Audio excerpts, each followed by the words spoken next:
hanya untuk kita semuanya. Ilmu yang kita pelajari menjadi ilmu yang manfaat, maslahat di dunia wal akhirah. Amin. Jamaah rahmatullah, moga kita lanjutkan untuk kajian tafsir. Alhamdulillah terakhir kemarin kita sampai pada ayat yang ke-123. Dan pada ayat selanjutnya, ayat 124, bagaimana kemarin kita sempat singgung, bahwa di ayat ini mulai kemudian Allah Ta'ala berfirman terkait dengan Nabi Ibrahim alaihissalam. Seperti diajak menuju kembali ke masa lampau, di mana kita tahu muara dari tiga agama besar, Islam, Kristen, Yahudi, Islam, Nasrani, Yahudi, itu kan pada sosok seorang Nabi Ibrahim. Yang beliau disebut sebagai Abdul Anbiya, bapaknya para nabi. Dan ada apa, kenapa dibawa kepada kisah beliau? Karena nanti supaya orang-orang khususnya dari Bani Israel yang kemarin kita singgung dalam ayat sebelumnya, dan juga tentu untuk Islam sendiri, orang Islam sendiri, dan juga orang-orang Nasrani, untuk mengambil pelajaran dari kisah-kisah Nabi Ibrahim yang penuh dengan pelajaran, penuh banyak sekali cobaan, ujian, pengalaman hidup yang tentu ini menjadi pelajaran berharga bagi kita untuk meneladani beliau. Sehingga diharapkan ya mengikuti semua yang sudah beliau ajarkan, terutama bagi orang-orang yang tadi, yang anak turunnya, keturunannya Nabi Ibrahim, itu ya Islam, ya Kristen, ya Yahudi. Baik, kita bacakan terlebih dahulu ayatnya, ayat 124. A'udzubillahi minasyaitonir rajim. Wa idh tala Ibrahim rabbuhu bi kalimatin fa'atammahum. Qala inni ja'ilka lin-nasi imama. Qala wa min dzurriyyati. Qala la yanalu 'ahdil zalimin.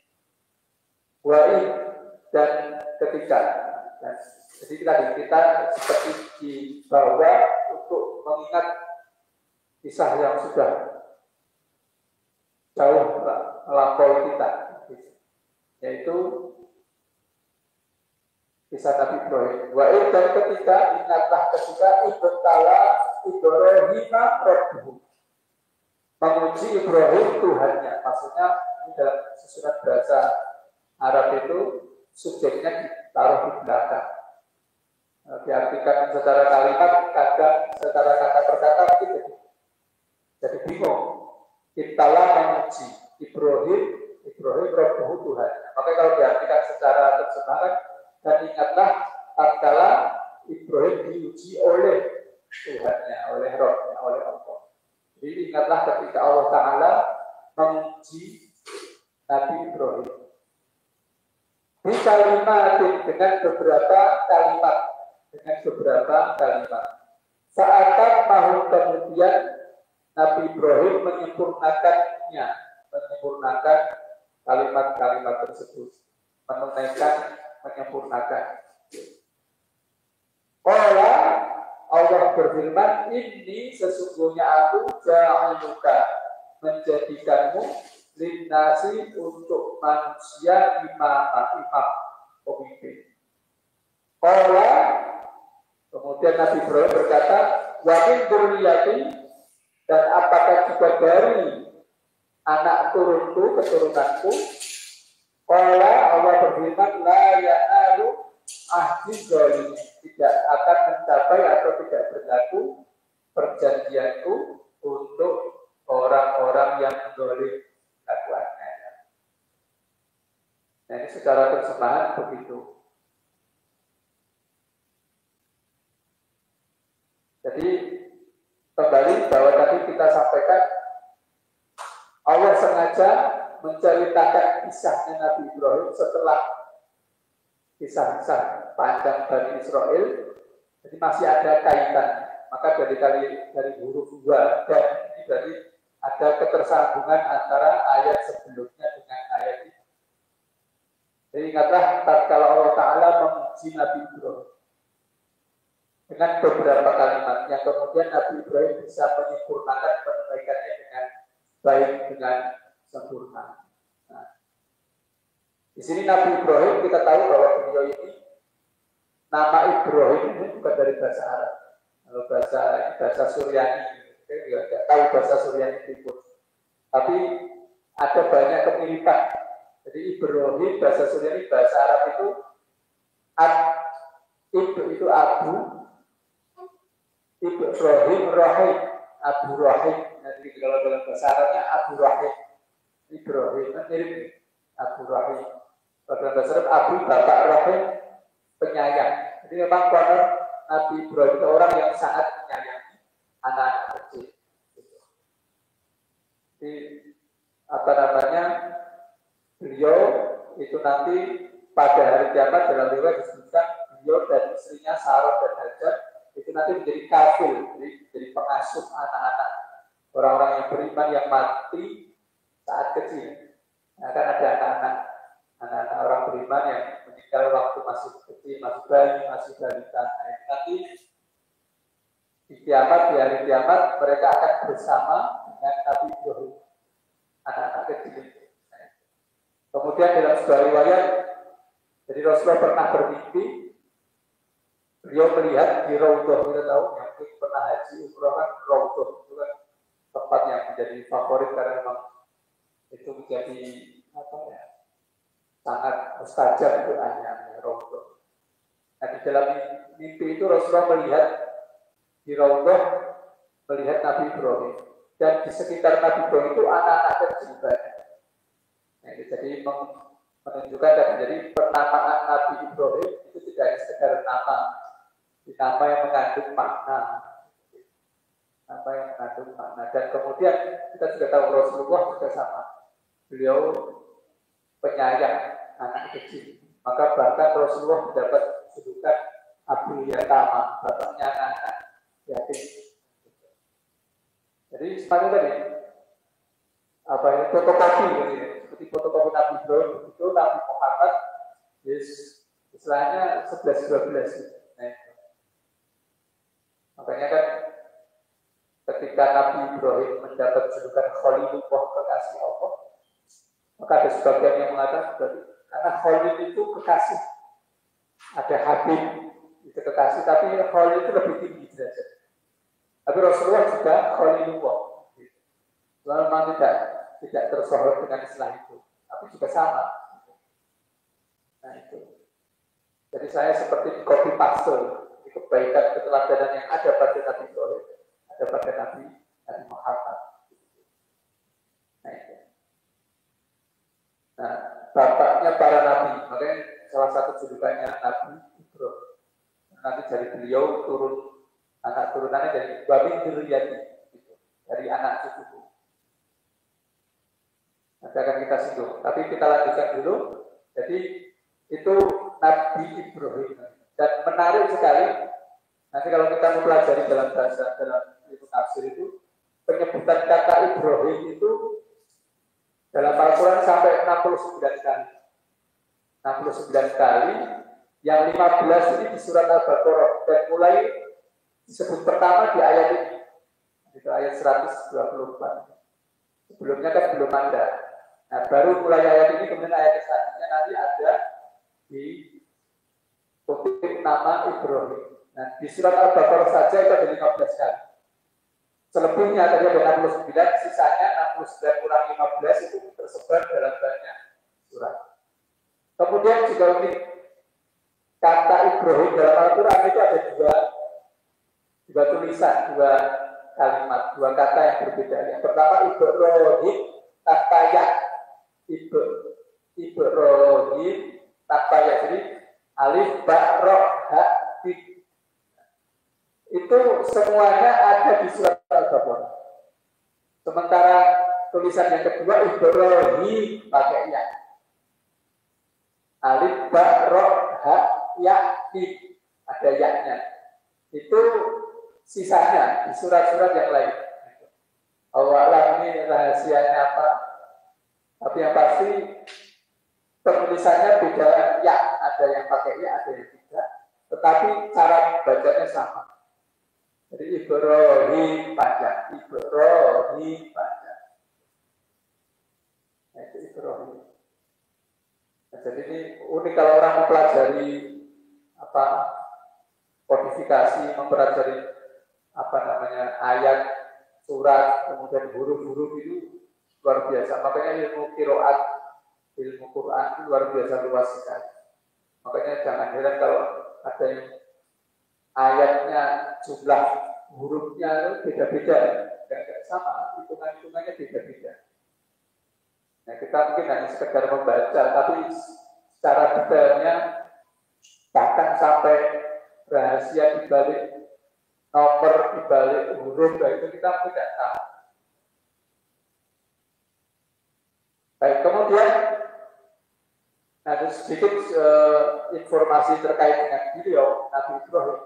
Sebutkan dalam Sahih Bukhari misalnya, jadi putra dari Azar dalam Al-Quran disebut di Abihi Azar, bapaknya Azar. Tapi dalam riwayat juga disebutkan nama bapaknya itu mungkin nama lain atau tidak tahu. Tapi yang pasti beberapa nama tidak bertentangan.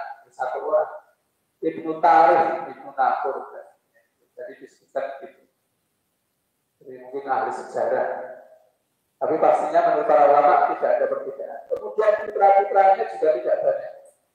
Jadi cuma yang terkenal kan kita tahunya Nabi Ismail, Nabi Ishak. Tapi dalam riwayat disebutkan ada lagi nama putranya Madian dan Madain. Tapi kan yang dua terakhir ini kita tidak pernah tahu ceritanya. Ya itu kalau orang mendalam sejarah mungkin tahu, tapi kita kan hanya sebatas tahu cuma yaitu Nabi Ismail, Nabi Ishak. Berarti mungkin ya memang tidak begitu tersohor. Itu.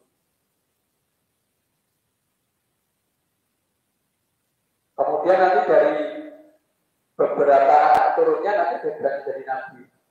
Nah, tapi nanti ada doa yang diminta, apakah juga nanti anak turunku yang jadi pemimpin? Ya ada, tapi nanti juga ada yang tidak dikabulkan doanya, karena tidak berlaku untuk orang-orang yang dolim. Jadi anak turunnya Nabi Ibrahim yang dolim banyak. Nah, seperti kita semua anak turun Nabi Adam, ya. Kita anak turun Nabi, tapi kan ya ada yang beriman, ada yang tidak.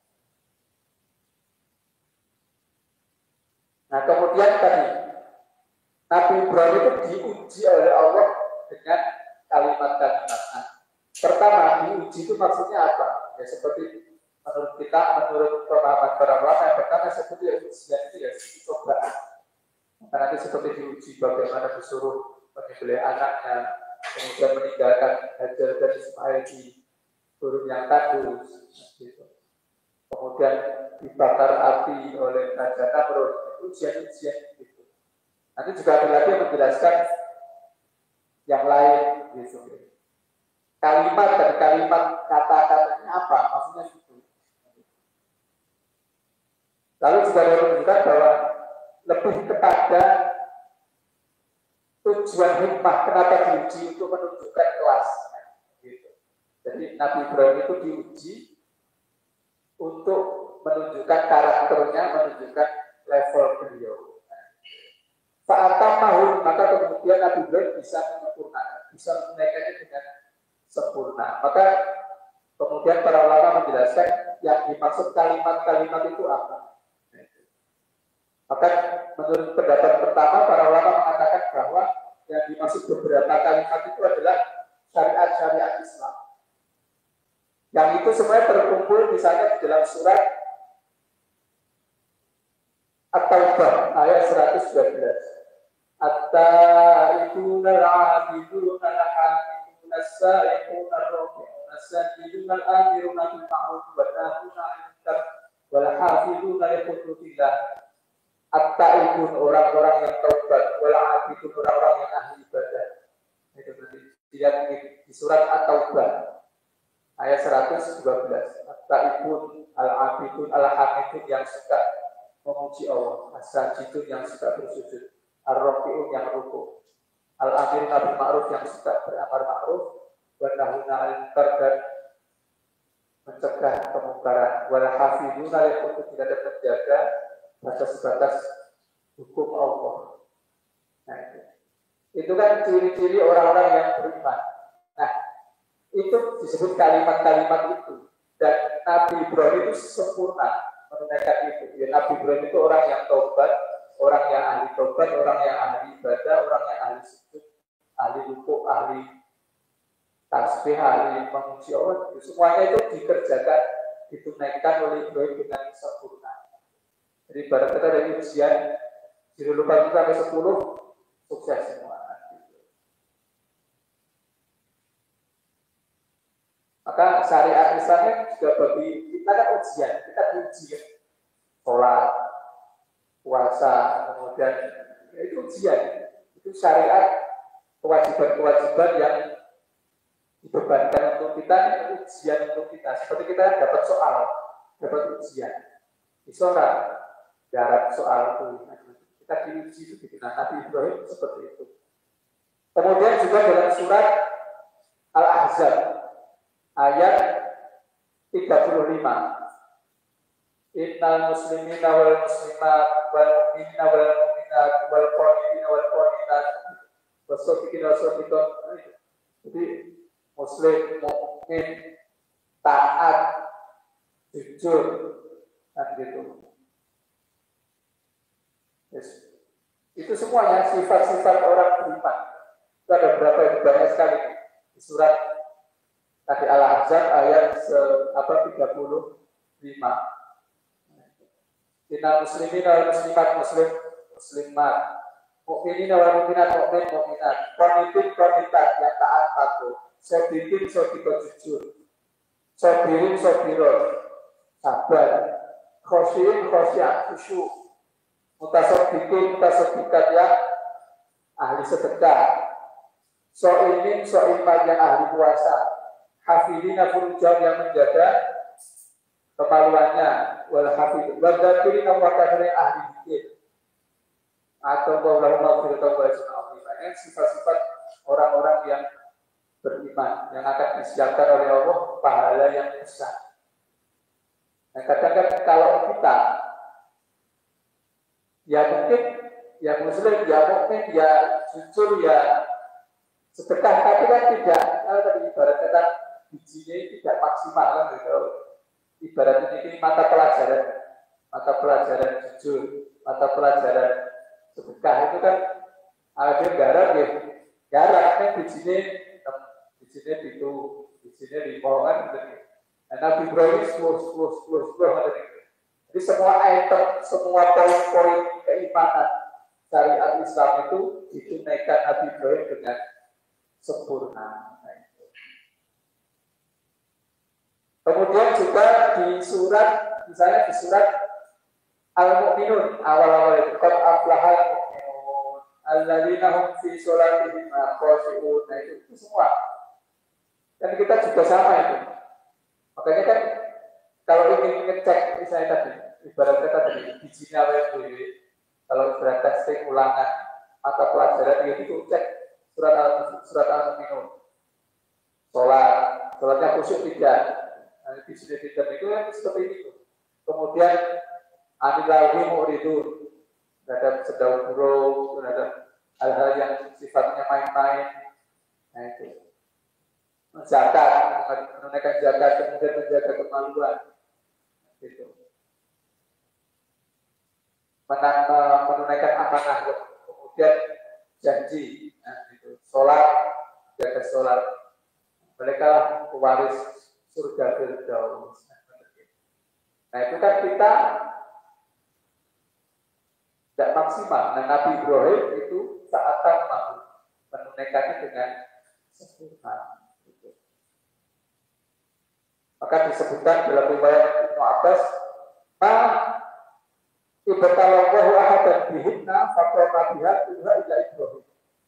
Tidak ada yang diuji oleh Allah dengan ujian yang seperti itu tadi tidak ada yang bisa menunaikannya dengan sempurna kecuali hanya Nabi Ibrahim.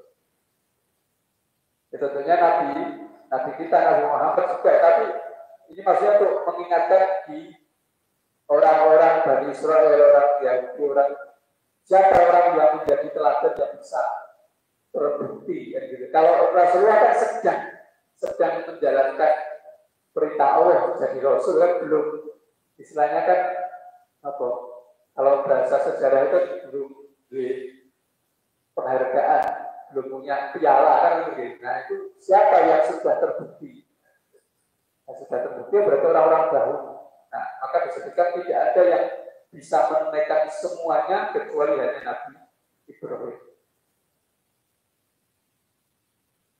Maka dalam surat An-Najm ayat 37 disebutkan ayatnya wa Ibrahim alladzi waffa, dan Ibrahim, Nabi Ibrahim yang waffa, yang menunaikan janji, yang terbukti waffa. Nah itu.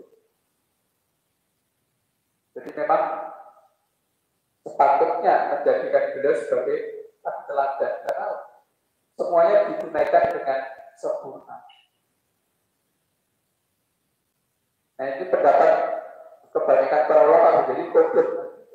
Lalu ada pendapat yang lain, maksudnya beberapa kalimat, beberapa ujian yang bentuknya kalimat itu seperti perintah dan larangan. Kemudian mengatakan menyembelih putranya Nabi Ismail. Kemudian ada yang mengatakan juga menyampaikan risalah. Nah, itu risalah risalah agama.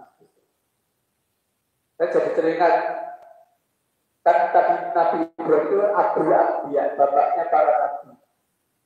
Kemudian kita pernah sering mendengar ulama itu warasatul anbiya, ulama itu pewaris nabi. Pertanyaannya, kenapa tidak pewaris Rasul? Kan Nabi Rasul, kenapa pewaris Nabi? Selama ini kan yang kita tahu bahwa Nabi itu diberi wahyu, tapi tidak diperintahkan untuk menyampaikan. Jadi itu berlaku untuk dirinya saja atau hanya untuk kaumnya. Sementara Rasul itu diberi risalah, diberi wahyu, kemudian diberi kewajiban untuk menyampaikannya ke kaumnya, kan gitu. Rasul, kalau Nabi itu dirinya. Kalau Rasul menyampaikan ke kaumnya, kalau Nabi Muhammad pada seluruh umat. Nah, kenapa ulama warasatul anbiya, pewaris nabi? Kenapa tidak pewaris Rasul? Nah, maka ada penjelasan yang lebih lanjut. Di samping tadi Nabi itu untuk diri sendiri, Rasul itu untuk diri sendiri dan diwajibkan untuk menyampaikan risalahnya kepada umatnya. Maka Nabi, menurut penjelasan para ulama, Nabi itu mendapatkan wahyu yang sama dengan Nabi sebelumnya. Jadi dia hanya mengikuti risalah Nabi sebelumnya. Jadi mau menerus kita mengikuti ajaran Nabi sebelumnya. Maka seperti Nabi Musa, misalnya dia mengikuti Nabi Musa. Risalahnya, syariatnya sama. Karena mungkin beda generasi saja. Cuma beliau datang untuk melanjutkan syariat Nabi Musa. Sementara Rasul itu diutus, diberi wahyu, dan menyempurnakan syariat sebelumnya. Jadi saya Nabi Ibrahim, kemudian ada Nabi Musa. Nabi Musa itu Rasul karena diberi risalah baru yang menyempurnakan risalah sebelumnya. Yang dulu di zaman misalnya Nabi sebelumnya, Nabi Ibrahim belum ada, di zaman Nabi Musa itu ada tambahan. Zaman Nabi Isa ada tambahan lagi. Zaman Nabi Muhammad sempurna. Nah, itu Rasul. Makanya kenapa ulama tidak pewaris Rasul? Karena sudah risalahnya kan sudah selesai. Makanya kalau pewaris Nabi itu ya datang meskipun berikutnya, tapi dia tidak membawa risalah baru.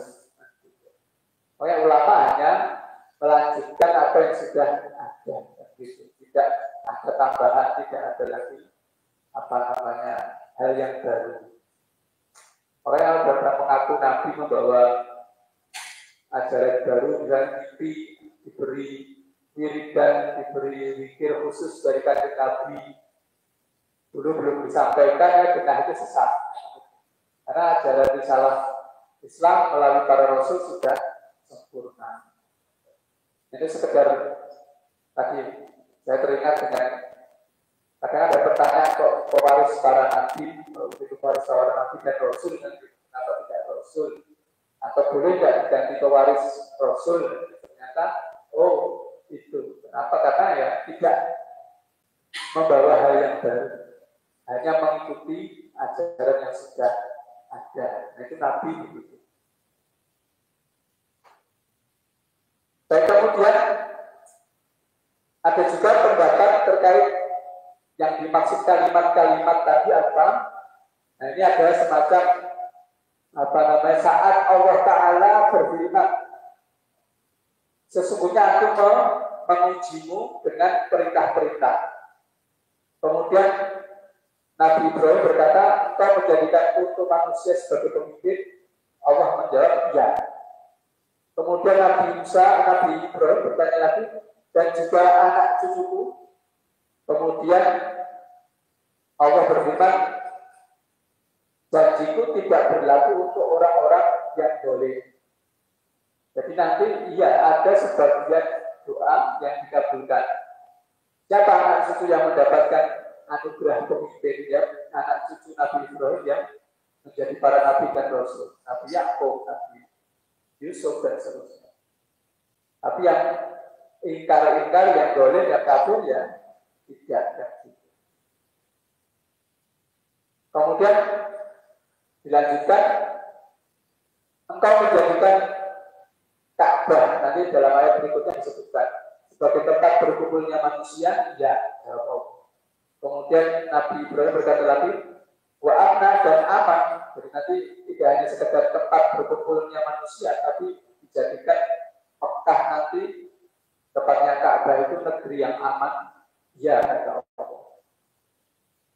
Kemudian kau tunjukkan, kau perlihatkan manasik, ritual-ritual ibadah dan kau mengampuni kami, ya. Engkau memberi rezeki penduduk negeri Mekah dengan buah-buahan, ya. Nah, kemudian dengan perkataan ini kemudian Allah mengatakan waladhi atamma, dan dia Allah yang telah menyempurnakan. Gitu.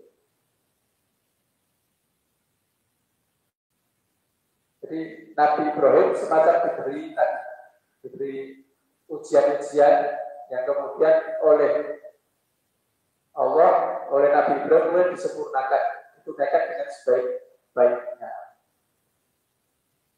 Itu kemudian juga dilatih, maksudnya beberapa kalimat ujian itu adalah Allah menguji Nabi Ibrahim dengan bersuci toharoh.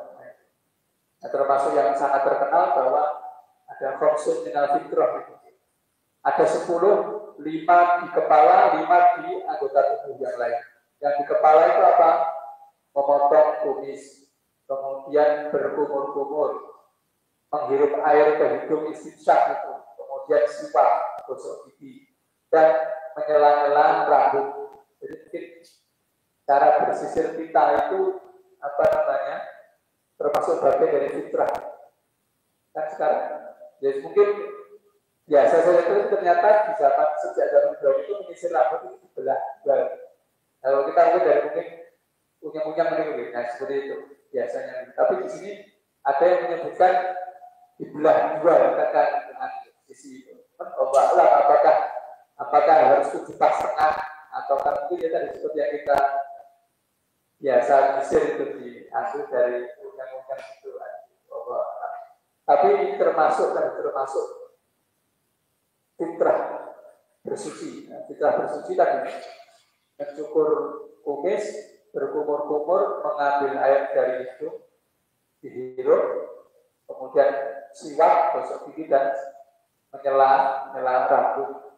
Kemudian dalam tubuh, dari kepala 5 yang tubuh itu memotong kuku, kemudian mencukur bulu kemaluan, kemudian khitan, kemudian mencabut bulu ketiak.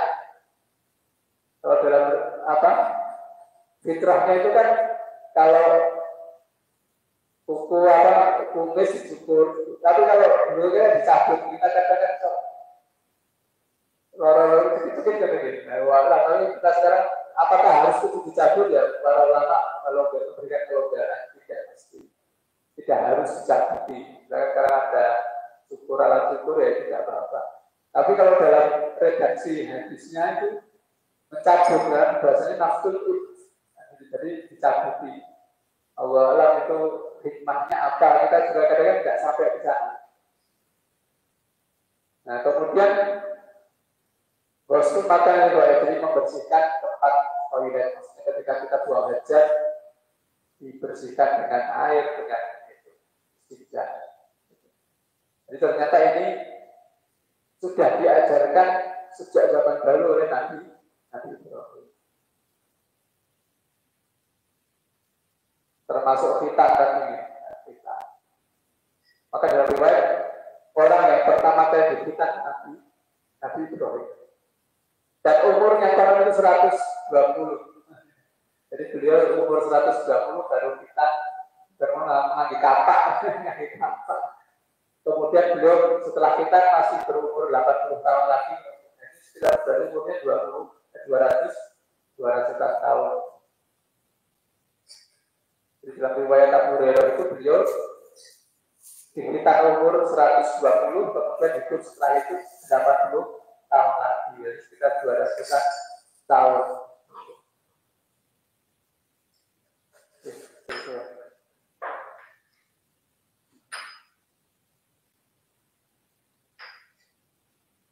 Dan kemudian para ulama juga sepakat bahwa khitan ini hukumnya ya sunnah muakkadah. Termasuk bagian dari fitrah Islam.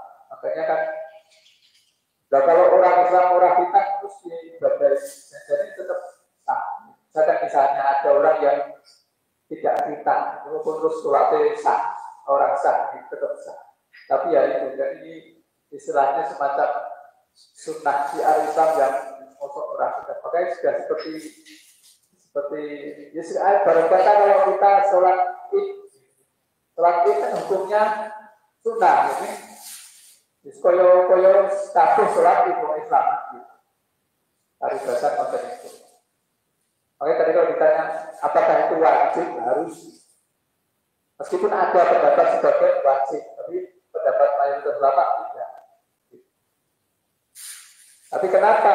Karena itu tidaklah sulit untuk dikerjakan, itu bukan dari sebuah beban.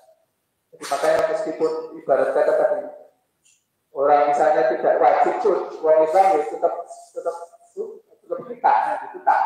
Kalau yang kurang, karena kalau misalnya tidak kita.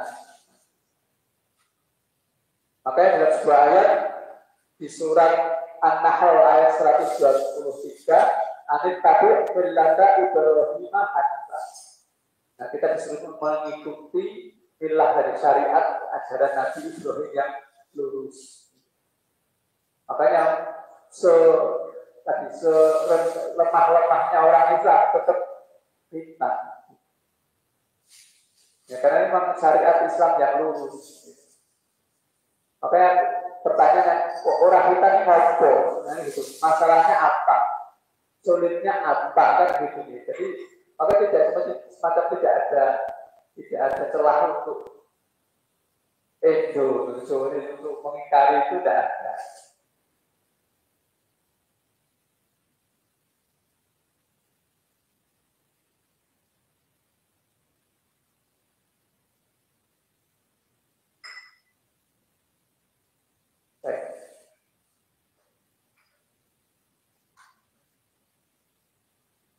Maka dalam riwayat ini saya sampaikan, sekedar untuk riwayat. Jadi disebutkan bahwa para nabi itu diciptakan, berarti mungkin diciptakan dilahirkan 13-nya itu sudah dalam keadaan terhitan. Makanya dulu kan kita ditanya, nabi yang pertama kali hitan itu Nabi Ibrahim. Terus nabi-nabi sebelumnya berarti orang hitan. Kan ada pertanyaan ini kan nabi Adam ternyata di sini ada riwayat para nabi itu diciptakan, jadi dilahirkan muka bumi 13 orang, 13 nabi itu sudah dalam keadaan terpikat. Nabi Adam, Nabi Sis, Nabi Idris, Nabi Nuh, Samud, Yusuf, Musa, Su'aib, Sulaiman, Yahya, Musa, dan Nabi Sallallahu Alaihi Wasallam Nabi.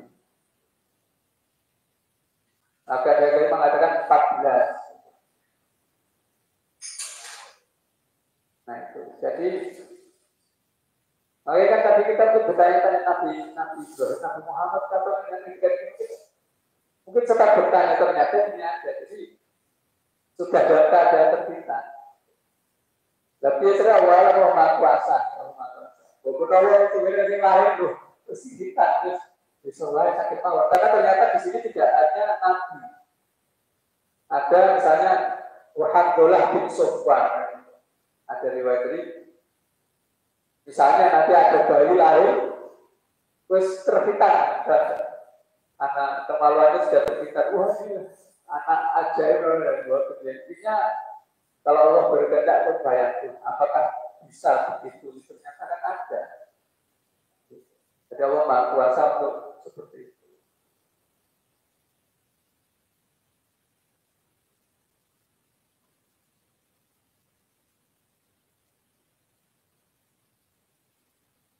Ya, monggo.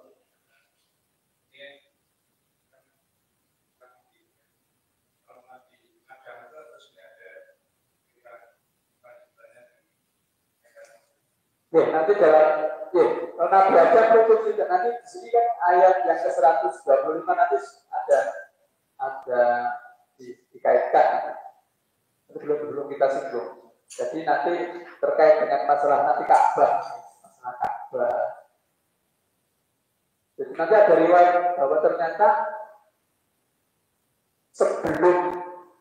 sebelum diciptakannya ada manusia itu ternyata dulu malaikat sudah diturunkan ke bumi ini, kemudian dititahkan untuk membangun Ka'bah seperti Baitul Ma'mur. Nah, jadi bangun rumah ibadah di Ka'bah seperti yang lain Baitul Ma'mur yang tempat tawafnya para malaikat di langit sana itu bentuknya mirip seperti Ka'bah yang ada di sekitar. Karena dulu perintahnya bangun tempat ibadah seperti Baitul Ma'mur sana, ini di dalam kota itu. Nah kemudian ketika Nabi Ibrahim atau Nabi Adam diturunkan ke muka bumi, itu kan mereka diturunkannya di sekitaran itu. Jadi mereka kemudian tawaf di Ka'bah itu. Nah, terus ada cerita ketika banjir bandang peristiwanya Nabi Nuh itu Ka'bah itu diangkat ke langit, diselamatkan, tinggal fondasinya. Nah, tinggal fondasinya nanti ketika Nabi Ibrahim itu nanti ke sana itu kan membangun lagi Ka'bah, tapi fondasinya itu ada. Jadi apa namanya? Petilasan itu masih ada. Jadi kalau bahasanya apa namanya macam candi ini masih ada bekas-bekasnya. Nah, tinggal di bangun fondasi. Jadi memang ternyata memang Ka'bah itu sudah ditakdirkan Allah menjadi pusatnya bahkan sejak Nabi Adam, bahkan sebelum Nabi Adam, sebelum manusia diciptakan di muka bumi ini. Nanti ada penjelasannya. Itu tadi belum sampai, kita masih dalam pembahasannya Nabi Ibrahim tadi. Di ayat 125 nanti akan kita sebut. Kata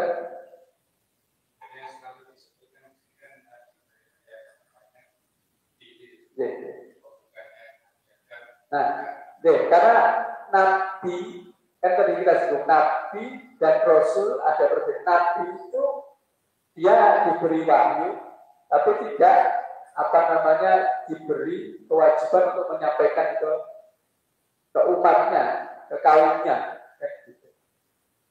Makanya para nabi, apalagi mungkin Nabi Adam, waktu dari Ibrahim itu jadi dia untuk berlaku untuk beliau dan keluarganya saja. Jadi tidak ada keharusan untuk menyampaikannya kepada kaum. Sementara kemudian nanti Nabi Nuh, nah, mulai dari Nabi Nuh, kemudian Nabi Nuh. Oke, Nabi itu ketika jumlahnya Nabi lebih banyak daripada Rasul.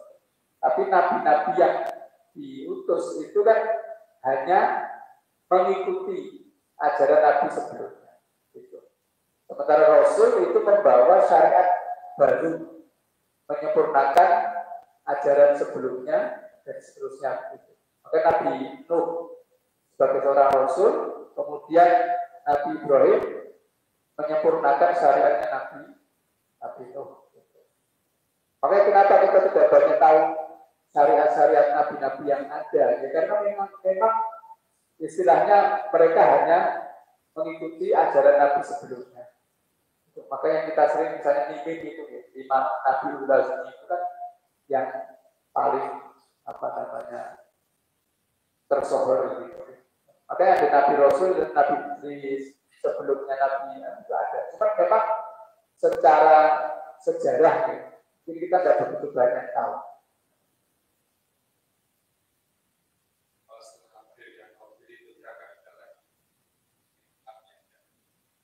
Ada nabi-nabi seperti Nabi siapa tadi Nabi Sis, Nabi kan gitu. Kita mungkin tidak begitu familiar. Paling kita tanya Nabi Idris, tapi yang nabi-nabi seperti Nabi Sis, itu kan kita kan Nabi Sis Sopo kan kita nggak tahu, dan silsilahnya urut-urutannya kan kita juga belum begitu paham. Tapi ada, jadi dari Nabi Adam, kemudian anaknya ke Ibrahim, anak-anaknya siapa, kemudian sampai Nabi Nuh misalnya, gitu. Terus dari Nabi Nuh, kan apakah terus terputusnya tidak? Nanti ada keturunan kita tidak, kita tahu. Seperti Nabi Ibrahim punya putra, ternyata tidak cuma Ishak dan Ismail, ada Madian, ada Madain, itu nasibnya Madian terus anak kemudian kita tidak tahu. Nah, ini katakan ahli sejarah yang biasanya berkecimpung dalam itu yang tahu.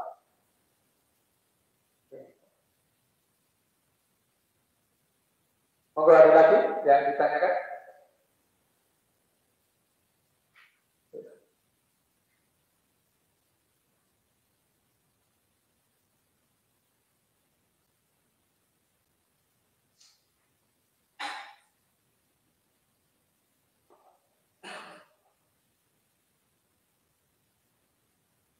Baik, kemudian setelahnya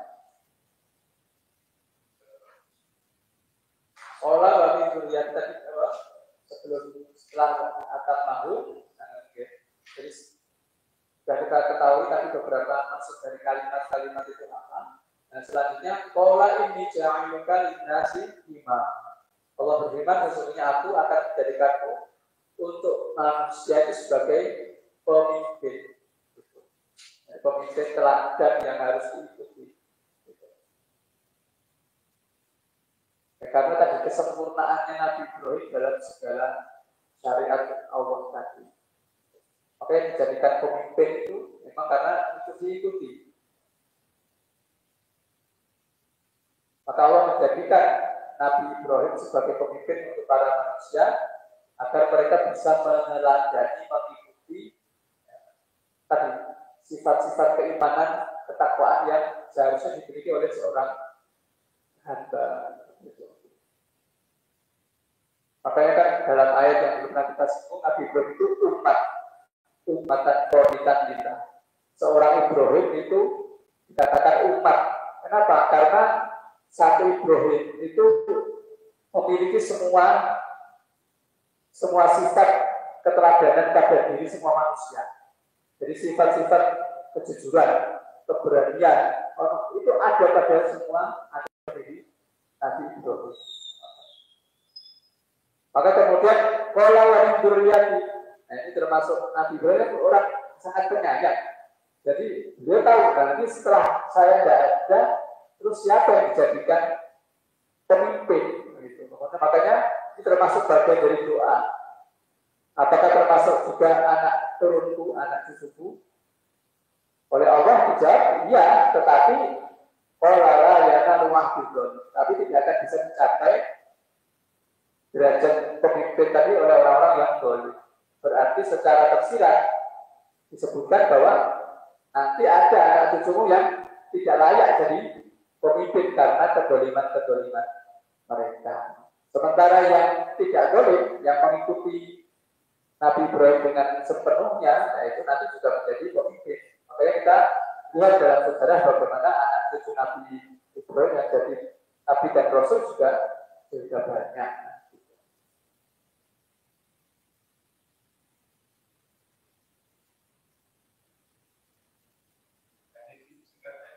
Ya.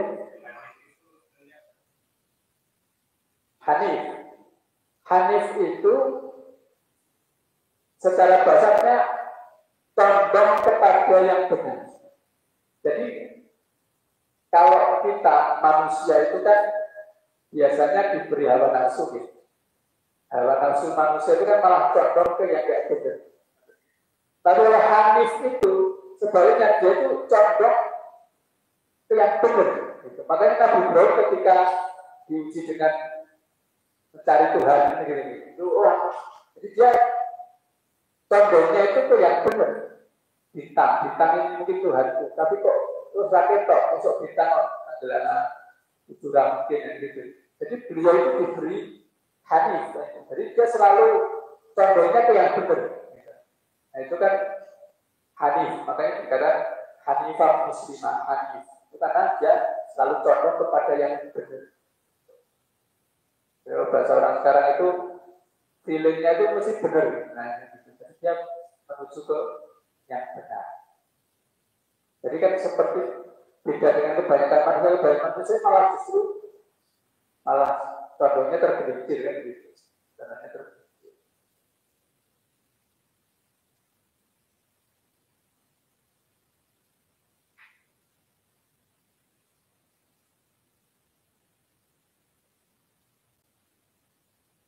Oke, sampai di sini mungkin ada yang ditanyakan lagi monggo.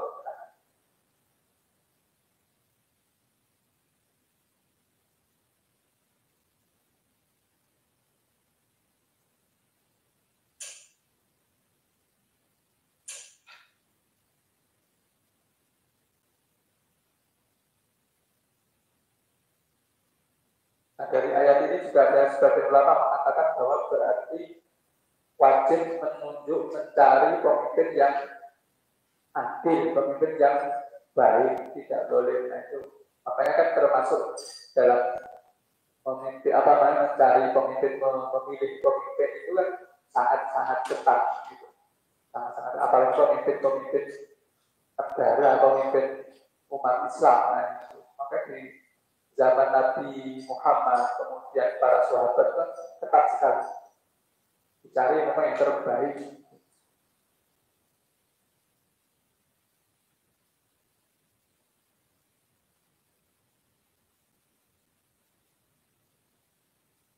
Jadi sampai di sini mungkin karena waktu kita ada sampai pembahasan untuk satu ayat dulu.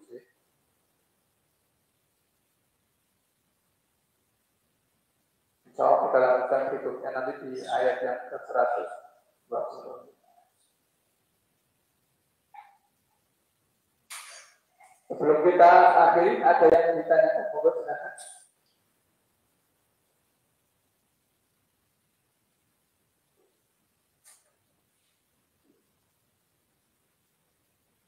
Namun, baik kalau tidak ada lagi yang ditanyakan, semoga ini menambah wawasan keilmuan kita yang terkait dengan cerita masa lampau yang sudah sangat jauh, tapi kita tahu bahwa sosok yang dibicarakan sosok yang sangat agung, ya. Jadi bahkan seperti dalam sholat pun kita masih menyertakan namanya sholawat Ibrahimiyah. Ketika kita tasyahud, Allahumma sholli ala Muhammad wa ala Muhammad kama shallaita ala Ibrahim wa ala ali Ibrahim. Itu menunjukkan keagungan sosok seorang Nabi Ibrahim, sampai sholat kita pun membawa nama beliau. Kok tidak nabi-nabi yang lain atau cuma Nabi Ibrahim? Jadi karena ibarat kata tadi yang menjadi tonggak tauhid, tonggak iman itu Nabi Ibrahim, kemudian selanjutnya lintas generasi Nabi kita Nabi Muhammad. Jadi kalau dikerucutkan lagi ada ini dari ulas itu 5. Jadi Nabi-Nabi Rasul-Rasul banyak antar generasi, tapi kemudian yang paling menonjol itu 5 itu. Jadi seperti diberi pilar-pilarnya. Ya, semoga bermanfaat dan menambah semangat kita untuk meneladani orang-orang yang terbaik di muka bumi ini, para nabi dan rasul, Nabi Ibrahim khususnya, dan juga Nabi kita Nabi Muhammad SAW. Demikian, semoga bermanfaat dan kurang salahnya mohon dimaafkan. Mohon kita akhiri dengan doa kafaratul majlis. Subhanallahumma wa bihamdika asyhadu an la ilaha illa anta astaghfiruka wa atubu ilaik. Akhirul kalam bila taufiq wal hidayah. Wassalamualaikum warahmatullahi wabarakatuh.